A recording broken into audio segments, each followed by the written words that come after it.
Rochelle Thomas-Stubblefield loved to run. She was a graduate of Portage High School, where she had been a member of the track and field team. Her senior year, the team made it to the state-level competitions, and Rochelle was a member of a relay team that set a school record.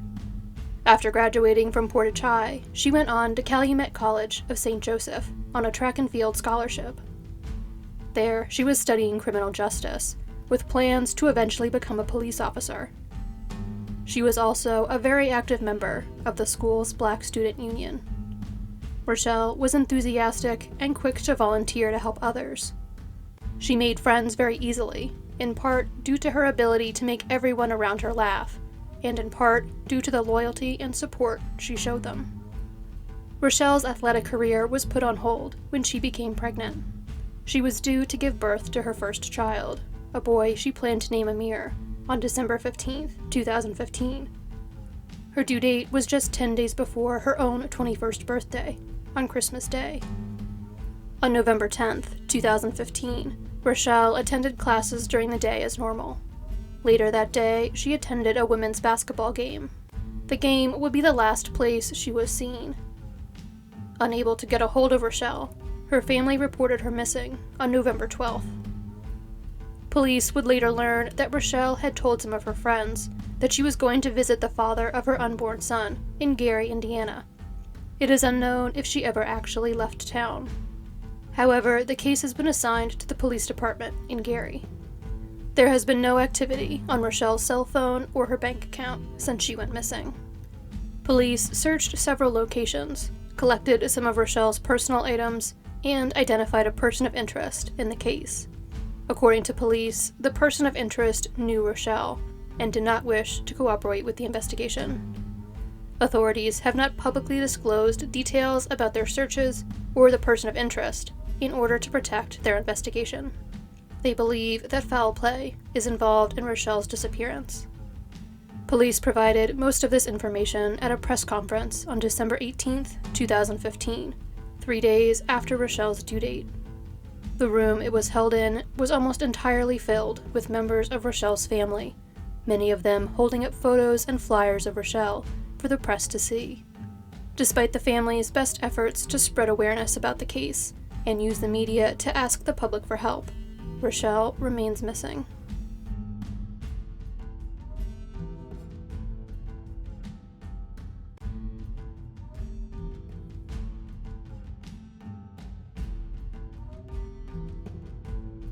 Family was at the center of Amanda K. Jones's life. She was the middle of 3 children and was especially devoted to looking after her younger sister. She was also very close with her parents, Bertha and Hugh Probst. In 1999, she had married Scott Jones and started her own family.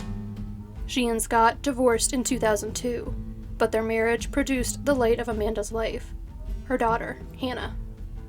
In December of 2004, Amanda attended an office Christmas party held at the Hillsborough Civic Center, a popular events venue and the site of the Jefferson County Fairgrounds.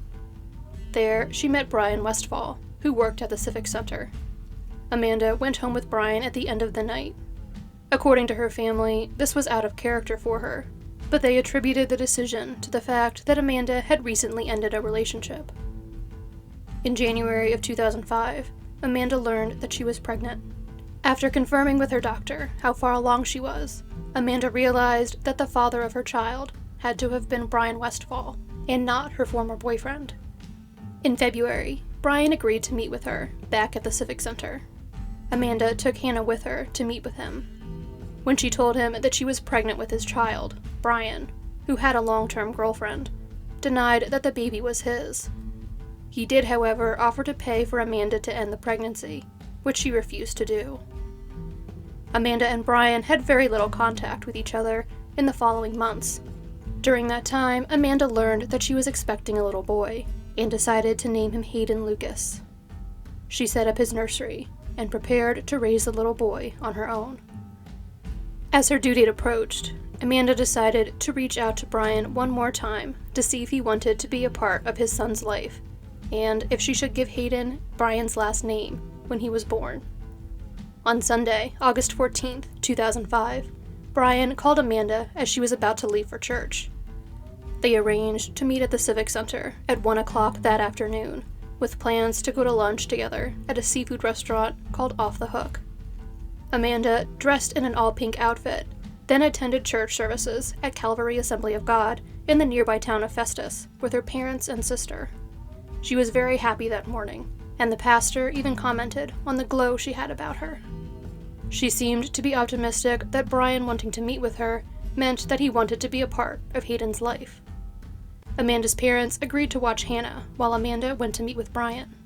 Amanda gave her daughter a hug and told her she would pick her up in a few hours.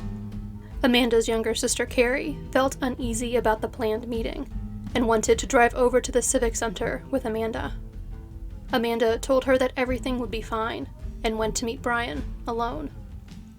Surveillance footage from a local drugstore on the way to the Civic Center shows Amanda purchasing a drink, a can of hairspray, and a keychain. These would be the last known images taken of Amanda. At 3 p.m., Amanda's father, Hugh, was surprised that Amanda had not yet returned to pick up Hannah. He told himself that this was a good sign, and that Amanda and Brian were working out the details of the role Brian would play in Hayden's life. By 4 o'clock, however, he and Bertha began to worry that something had happened to their daughter. Specifically, they were concerned that she had gone into labor, or experienced some other medical emergency related to her pregnancy. They called Amanda on both her cell phone and the landline at her house, but got no response. They also called several of Amanda's friends to see if she had reached out to any of them, but none of them had heard from her. They drove over to Amanda's house to see if she had gone home, but she was not there. Hugh and Bertha did not know how to get in contact with Brian Westfall, and his name was not in the phone book. Bertha therefore began calling every Westfall listed in the phone book, trying to reach him. No one could put her in contact with Brian until she called the last number on the list, and the woman who answered the phone, Brian's mother, handed the phone off to him. Brian told Bertha that he and Amanda had gone to Off the Hook for lunch and parted ways around 2 o'clock. Several hours later, however, he called back to tell Bertha a slightly different story. Amanda had gotten upset while they were eating, and he had left the restaurant while she was in the restroom. Amanda's family then went to the Civic Center to look for her. There, they found her blue 1997 Pontiac Sunfire, left unlocked in the parking lot. They did not find Amanda. Amanda's family then called authorities to report her missing. The physical search for Amanda at the fairgrounds began that night. Eventually, volunteers and search and rescue groups from several states would become involved in the effort. The FBI performed aerial searches, and several dog teams came in to try to trace Amanda's scent. Amanda's cell phone records showed that the last activity on her account was an incoming call at 1:15. The call was from her former sister-in-law, Rhonda. According to Rhonda, she could tell that there was something wrong with Amanda as soon as she answered the phone. The usually pleasant Amanda answered the phone call abruptly, and then told Rhonda that she couldn't talk. Rhonda was so taken aback by how upset and intense Amanda sounded that she asked her if she had gone into labor. Amanda said no. Rhonda had been calling to ask Amanda a question about makeup she was picking up for her. Amanda was unsure of the answer and told Rhonda she couldn't talk right then and would have to call her back. Police contacted Brian Westfall that night, and he provided them with a statement. He told them that he and Amanda had never gone to the restaurant. Instead, they had argued outside the Civic Center. He told her that he was not the father of her child, and that she should not give her son his last name. Amanda was upset. She eventually asked if she could use the restroom inside of the center. He used his keys to let her into the building, and locked the door after she came back outside. He then went back to work in the center's horse barn. Brian said that he left the Civic Center around 5:30 that evening. He claimed that as he was leaving, he saw Amanda sitting in her car, talking on her cell phone. There are a few problems with this version of events.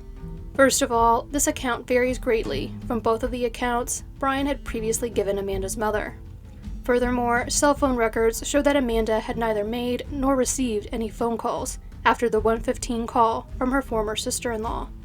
The air conditioning in Amanda's car was also broken, and her family did not believe she would have stayed out in the car in the summer heat. Brian appears to have been honest about whether or not he and Amanda had gone to lunch that day in his account, though, as surveillance footage from Off the Hook does not show either of them at the restaurant that day. The Westfall family owned several hundred acres of land in the area. Brian Westfall allowed police to search some areas of his property. However, since authorities did not have a search warrant, and Brian was consenting to the search, they were only allowed to look in areas he allowed them to, and they could not do as thorough of a search as they were conducting at the fairgrounds. Following this original cooperation, Brian and his girlfriend retained an attorney and have not spoken directly to authorities since. When asked for comment on the case, their lawyer has responded by saying that Brian was not the father of Amanda's unborn son, and that he had nothing to do with her disappearance. Amanda's ex-husband was also interviewed by police shortly after she went missing, and was cleared as a suspect. Amanda's family has spent the years since her disappearance fighting to find her. They have given countless media interviews, and have kept pressure on the authorities to keep working on the investigation. They maintain a Facebook group to share information about the case, and continue to organize volunteer searches. During one of these searches in May of 2019, cadaver dogs alerted on several locations around the grounds of the Civic Center. In June, the Jefferson County Sheriff's Office excavated several of these locations, and cadaver dogs alerted on the newly exposed ground. However, nothing was found at any of these locations. Amanda's daughter Hannah went to live with her father until his death in November 2007. She then went to live with her maternal grandparents. In 2018, she was a college senior who planned to go to college to study nursing. Amanda Jones and her son remain missing, despite her family's best efforts to locate her. They continue to hope that one day they will be able to lay them to rest. The FBI is offering a $20,000 reward in the case.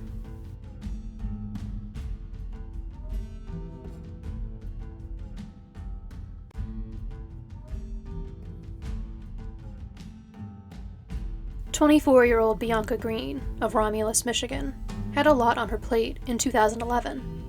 She was working 2 jobs, one of which entailed working very early mornings as a supervisor at a restaurant at Detroit Metro Airport. She was also going to school at Wayne County Community College to become a nurse. Bianca was also the loving mother to a 4-year-old son, Jameer, who was often called Little J to distinguish him from his father, who shared his name. Jameer Sr. and Bianca had an on-again, off-again relationship. Bianca was not very outgoing, and mainly socialized with her 3 younger sisters and 2 of her cousins. Jameer had been her first boyfriend, and while he and Bianca had periods of time where they did not get along, her family believes that she did love him. Bianca was last seen on March 25, 2011. At that time, she was between 6 and 8 weeks pregnant. The last person to see Bianca was her mother, Lisa. Bianca came to visit Lisa at her place of employment in the 4100 block of Harriet Street in Inkster, Michigan. At that time, Bianca was wearing her work uniform, consisting of a black shirt and black pants.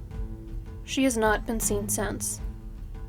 Her cell phone and purse went missing with her, but everything else in her apartment was left untouched, and her vehicle was also left behind. At the time of his mother's disappearance, Little J was with his father. Lisa did have contact with her daughter after last seeing her, however. That night, and 2 days later, she received text messages from Bianca.